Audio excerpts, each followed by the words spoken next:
ಮೂರನೇ ದಿನಕ್ಕೆ ಕಾಲಿಟ್ಟ ಕಾಜಿಯವರ ಕುಡ್ಚಿ ರೈಲ್ವೆ ಹೋರಾಟ.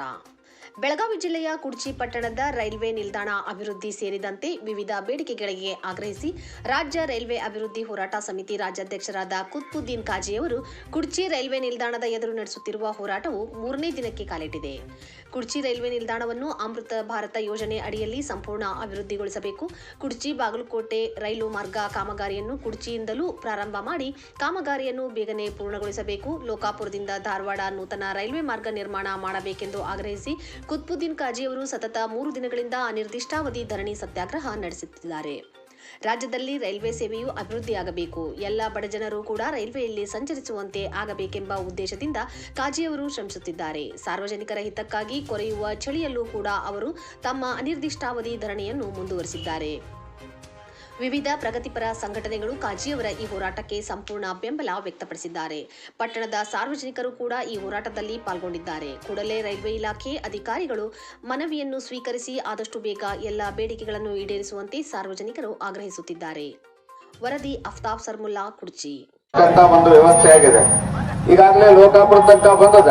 ಲೋಕಾಪುರದಿಂದ ಮುಂದೆ ಸಹಿತ ಅದೆಲ್ಲ ಮಣ್ಣು ಹಾಕಿ ದೊಡ್ಡದಾದ ಒಂದು ಇದನ್ನ ಮಾಡ್ತಾ ಇದ್ದಾರೆ. ಈಗ ನಡೆದದ ಅದೆಲ್ಲ ಒಟ್ಟು ಅದನ್ನು ಮಾಡಬೇಕಾದ್ರೂ ಸಹಿತ ಇವರು ಇಲ್ಲಿಂದ ದಿಲ್ಲಿಗೆ ಹೋಗಿ ಅಲ್ಲಿರ್ತಕ್ಕಂಥ ಎಂಪಿಗಳು, ನಮ್ಮ ಭಾಗದ ಎಲ್ಲ ಎಂಪಿಗಳನ್ನ ಕೂಡಿಸಿ ಆಗಿನ ರೈಲ್ವೆ ಮಂತ್ರಿಗಳಿಗೆ ಹೋಗಿ ಅದ್ರ ಭೇಟಿಯಾಗಿದ್ದಕ್ಕೆ ಆ ರೊಕ್ಕ ಬರ್ತಕ್ಕಂಥ ವ್ಯವಸ್ಥೆ ಆಗಲ್ಲ. ಅವಾಗ ಅವರೆಲ್ಲ ಎಂಪಿಗಳು ಸಹಕಾರ ಮಾಡಿದ್ರು. ಅವ್ರಿಗೂ ಬೇಕಾಗಿತ್ತು. ಅವಾಗ ಎಲೆಕ್ಷನ್ ಹತ್ರ ಬಂದಾಗ ಇವ್ರು ಹೋಗಿ ಭೇಟಿಯಾದ ಬಳಿ ಎಲ್ಲರನ್ನೂ ಇವ್ರನ್ನ ಕರ್ಕೊಂಡೋಗಿ ಇವರು ಹೋಗಿ ಅದು ಕೊಟ್ಟಂತದ್ದು ಸುಮಾರು ಕೋಟ್ಯಾಂತರ ರೂಪಾಯಿ ಅಲ್ಲಿ ಸ್ಯಾಂಕ್ಷನ್ ಆಗ್ತಕ್ಕಂಥದ್ದು, ಅದು ಆಗ್ತಕ್ಕಂಥ ವ್ಯವಸ್ಥೆನೂ ಆಯ್ತು. ಇವರು ಈ ಕಡೆಯಿಂದನೂ ಪ್ರಾರಂಭ ಆಯ್ತು ಅಂತಂದ್ರೆ ಜನರಿಗೆ ಕಲ್ಯಾಣವಾಗ್ತಕ್ಕಂಥ ವ್ಯವಸ್ಥೆ ಬರ್ತದೆ. ಅದರ ಜೊತೆಗೆ ಎಲ್ಲೆಲ್ಲಿ ಊರುಗಳು ಸಿಗುತ್ತಾವ ಅವೆಲ್ಲವೂ ಆರ್ಥಿಕವಾಗಿ ಬೆಳವಣಿಗೆ ಆಗ್ತಕ್ಕಂಥ ವ್ಯವಸ್ಥೆಗಳಾಗ್ತಾವ. ಯಾಕಂದ್ರೆ ಜನ ಓಡಾಟ ಆಗೋದ್ರಿಂದ ಸ್ಟೇಷನ್ಗಳಲ್ಲಿ ಎಲ್ಲ ಅಂಗಡಿಗಳು ಬರ್ತಕ್ಕಂಥ ಒಂದು ವ್ಯವಸ್ಥೆ, ಸ್ವಲ್ಪ ಬಡವರು ಬದುಕ್ತಕ್ಕಂಥ ವ್ಯವಸ್ಥೆಗಳಾಗ್ತಾವ. ಈ ಎಲ್ಲ ದೃಷ್ಟಿಯನ್ನ ಇಟ್ಟುಕೊಂಡು ಅವಾಗಿನಿಂದ ಇವಾಗಿನವರೆಗೆ ಸುಮಾರು 30 ವರ್ಷದಿಂದ ನೋಡ್ತೇವೆ ನಾವು.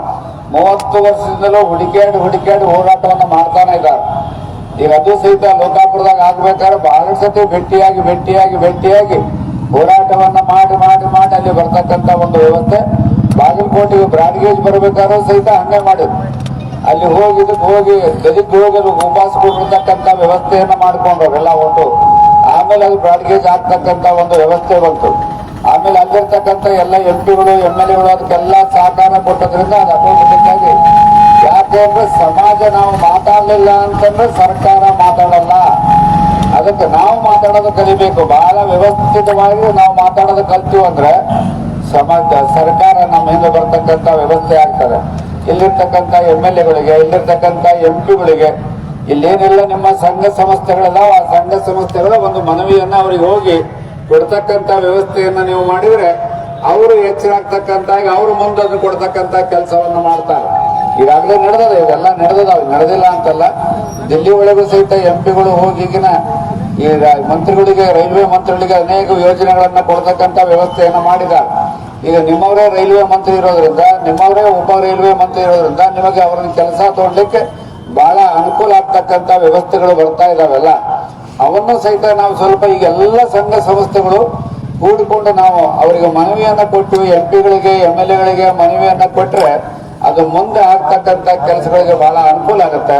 ಬೇಕಾದಾಗ ನೋಡಿ, ಇಲ್ಲಿಂದ ನೀವೆಲ್ಲ ಜೋಧ್ಪುರ್ಗೆ ಹೋಗ್ಬೋದು, ಅಜ್ಮೇರ್ಗೆ ಹೋಗ್ಬೋದು, ಆಮೇಲೆ ಬೆಂಗಳೂರಿಗೆ ಹೋಗ್ಬೋದು, ಮಿರಾಜ್ಗೆ ಹೋಗ್ಬೋದು. ಇಲ್ಲಿಂದಾನೆ ಸುತ್ತಾಡಿ ಹೋಗೋದಕ್ಕಿಂತಲೂ ಅವಾಗ ಬ್ರಿಟಿಷರು ಮಾಡಿದಂತ ರೈಲ್ವೆ ಅವೆಲ್ಲ ನೋಡಿ. ಅವ್ರಿಗೆ ಎಲ್ಲೆಲ್ಲಿ ಅನುಕೂಲಗಳು ಬೇಕು ಅಲ್ಲೆಲ್ಲ ರೈಲ್ವೆಯನ್ನ ಆ ಕಾಲಕ್ಕೆ ತಗೊಂಡ್ರೆ ಅವರೆಲ್ಲ. ಆ ಕಾಲಕ್ಕೆ ಗುಡ್ಡವನ್ನ ಕೊರೆದ ರೈಲ್ವೆಯನ್ನ ಮಾಡಿಕೊಂಡಿದ್ದಾರೆ ಬ್ರಿಟಿಷರವರೆಲ್ಲ. ಈಗ ನಮಗೆ ಬೇಕಾದಷ್ಟು ಅನುಕೂಲಗಳಿದಾವು, ಬೇಕಾದಷ್ಟು ಆರ್ಥಿಕತೆ ಇದೆ.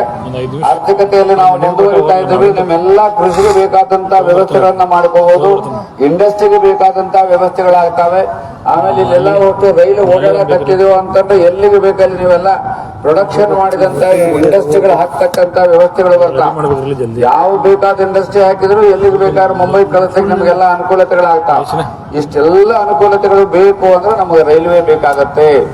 ಕುಡಿಸಿ ಬಾಗಲಕೋಟೆ ರೈಲ್ವೆ ಬೇಕು ಅಂತಂದ್ರೆ ಎಲ್ಲ ಅನುಕೂಲತೆಗಳು ಬರ್ತಕ್ಕಂಥ, ಇನ್ನೂ ಹೆಚ್ಚಿನ ಅನುಕೂಲತೆಗಳು ಬರ್ತಕ್ಕಂಥ ವ್ಯವಸ್ಥೆಗಳಾಗ್ತಾವ. ಇವೆಲ್ಲ ಮುಂದೆ ಬರ್ತಕ್ಕಂಥದ್ದು ಯಾರಿಗೆ ಅಂದ್ರೆ ನಿಮ್ಮ ಮಕ್ಕಳ ಸಲುವಾಗಿ. ಕಾಳಜಿಯವರು ಅವ್ರ ಮಕ್ಕಳ ಸಲುವಾಗಿ ಕಾಳಜಿ ಮಾಡ್ತಿಲ್ಲ, ಅವರು ನಿಮ್ಮ ಸಲುವಾಗಿ ಎಲ್ಲ ಕಾಳಜಿ ಮಾಡ್ತಾ ಇದ್ದಾರೆ. ಅಲ್ಲಿಂದ ಇಲ್ಲಿಗೆ ಬಂದು ಇಲ್ಲಿ ಕುತ್ಕೊಂಡು ಇಲ್ಲಿ ಹೋರಾಟ ಮಾಡಿ ನಿಮ್ಮನ್ನೆಲ್ಲ ಕರೆಸಿ ಮಾಡ್ತಕ್ಕಂಥದ್ದು ಏನು ಅಂದ್ರೆ ಸರ್ಕಾರವನ್ನ ಎಚ್ಚರ ಮಾಡ್ಬೇಕಾದ್ರೆ ಮಗು ಸ್ವಲ್ಪ ಅಳತು ಅಂದ್ರೆ ತಾಯಿ ಕಾಳಜಿ ಮಾಡ್ತಾಳೆ. ನಾವು ಸ್ವಲ್ಪ ಒಂದಿಟ್ಟು ಎಚ್ಚರವಾಗಿವಿ ಅಂದ್ರೆ ನಮ್ಮ ಜನಪ್ರತಿನಿಧಿಗಳು ನಮ್ಮನ್ನ ಕಾಳಜಿ ಮಾಡ್ತಕ್ಕಂಥ ವ್ಯವಸ್ಥೆಯನ್ನ ಮಾಡ್ತಾರೆ. ಅದಕ್ಕೆ ಅವರು ಅಲ್ಲಿಂದ ಇಲ್ಲಿಗೆ ಬಂದು ಇವೆಲ್ಲವನ್ನು ಹುಡುಕಾಡಿ ಮಾಡಿ ನಮ್ಮನ್ನೆಲ್ಲ ಕೂಡಿಸಿ ಇಲ್ಲೆಲ್ಲ ಕುತ್ಕೊಂಡು ಮಾಡ್ತಕ್ಕಂಥ ಕೆಲಸ ಯಾತಕ್ಕೆ ಅಂದ್ರೆ ನಾವು ದೇಶ ಬೆಳಿಬೇಕು, ಜನ ಬೆಳಿಬೇಕು, ಜನರಿಗೆ ಕಲ್ಯಾಣ ಆಗಬೇಕು. ಕಲ್ಯಾಣ ಆಗ್ತಕ್ಕಂಥ ಕೆಲಸವನ್ನ ನಾವೆಲ್ಲ ಮಾಡಬೇಕು ಅನ್ನೋ ದೃಷ್ಟಿಯನ್ನು ಇಟ್ಟುಕೊಂಡು ಅವೆಲ್ಲ ಅವ್ರ ವ್ಯವಹಾರಗಳನ್ನೆಲ್ಲ ಅವ್ರ ಮಕ್ಕಳಿಗೆ ಬಿಟ್ಟಾರ. ಅಂಗಡಿ ಕಟ್ಟಿಕೊಟ್ಟು ಅವರಿಗೆ ಬಿಟ್ಟು ಇವ್ರು ನಿಮ್ಗಳು ಬರ್ತಕ್ಕಂಥ ಕೆಲಸವನ್ನ ಮಾಡಿದಾರ. ಮೊದಲಿಂದಲೂ ನೋಡ್ತೀವಿ ನಾವೆಲ್ಲ ಇವ್ರ ಹೋರಾಟದಲ್ಲಿ ಮೊದಲಿಂದಲೂ ಇದ್ದೇ ಇದೀವಿ ನಾವೆಲ್ಲ. ಆ ಒಂದು ಮಾರ್ಗದಲ್ಲಿ ಅವ್ರು ಇನ್ನೂ ಕೆಲಸ ಮಾಡ್ತಾನೆ ಇದ್ದಾರೆ. ಅವ್ರ ಕೆಲಸಕ್ಕೆ ನೀವೆಲ್ಲ ಏನು ಕುಡಿಸಿಯ ಜನ ಇದ್ದೀರಿ, ಸಂಘ ಸಂಸ್ಥೆಗಳು ಬೇಕಾದಷ್ಟು ಇದಾವೆ, ವಕೀಲರಿದ್ದಾರೆ, ವ್ಯಾಪಾರಸ್ಥರು ಇದ್ದೀರಿ, ಶಿಕ್ಷಣ ಸಂಸ್ಥೆಗಳಿದ್ದಾವೆ. ಎಲ್ಲವೂ ಬಂದು ಒಂದೊಂದು ಮನವಿಯನ್ನ ಕೊಡ್ತಕ್ಕಂಥ ಒಂದು ವ್ಯವಸ್ಥೆಯನ್ನ ಮಾಡಿ ನಮ್ಮ MLAಗಳಿಗೆ MP ಗಳಿಗೆ ನೀವೆಲ್ಲ ಮನವಿಯನ್ನ ಕೊಡ್ತಕ್ಕಂಥ ಕೆಲಸವನ್ನು ಮಾಡಿದರೆ ಅವರು ಎಚ್ಚರಾಗಿ ಮುಂದಕ್ಕೆ ಹೋಗ್ತಕ್ಕಂಥ ಒಂದು ವ್ಯವಸ್ಥೆ ಆಗ್ತದೆ.